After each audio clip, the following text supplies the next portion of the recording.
Well, first we have to identify the problem. Or for that matter, we have to identify the problems, which there are many. So, we all know what food is good and bad. For the most part, people have a pretty good idea of what they should and shouldn't eat. But we are horrible at self-control. Many of us are creatures of habit, and we just really have a bad time putting the things that we know into action.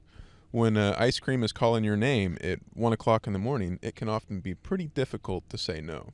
So it also doesn't really help that there are so many good TV shows, so many fantastic video games, so much excellent junk food, and that this is often what kids want to do. So we can't really blame the networks for creating fantastic TV shows with cliffhangers and coming out with the next best video game. And we can't even really blame food companies that design food precisely to appeal to all of our senses and just absolutely make us want to devour every last little morsel in the bottom of that chip bag. We live in a world that pushes consumption, and to some degree, it can be nearly impossible to say no. What's important is that we learn to balance this consumption with good health and a hearty dose of our own creativity. This is where your job as parents comes in. In order to achieve this balance, we're going to have to teach our kids how to have self-control, self-discipline, exercise good habits that are based on lots of accumulated knowledge, not just ours, but also the people that came before us. So I'm getting a little bit philosophical here and starting to ramble. Let's take it back down to the kids' level. What is fitness to a child? So in my opinion, it's more about promoting physical activity and developing healthy habits. Just getting the kids out moving, not necessarily getting them actually out exercising, but just getting them moving, getting them climbing trees, getting them running outside, getting them having fun at the park and being active.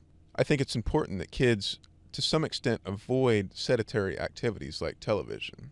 We need to give our kids a reason to move and help them develop a taste for healthier foods. This can be easier said than done, and I exactly know for one, as I was not a fan of Brussels sprouts and spinach as a kid. Getting kids involved in something active is very important. It doesn't necessarily have to be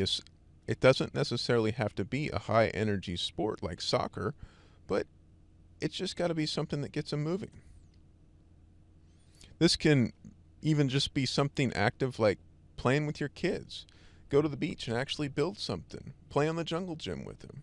So taking it back to an adult perspective who visits the gym on a fairly regular basis, I think it's important that you don't push the gym unless it is something that they actually express that they want to do.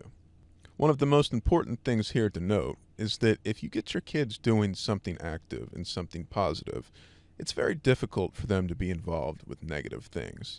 It's hard to be doing something negative if you're doing something positive.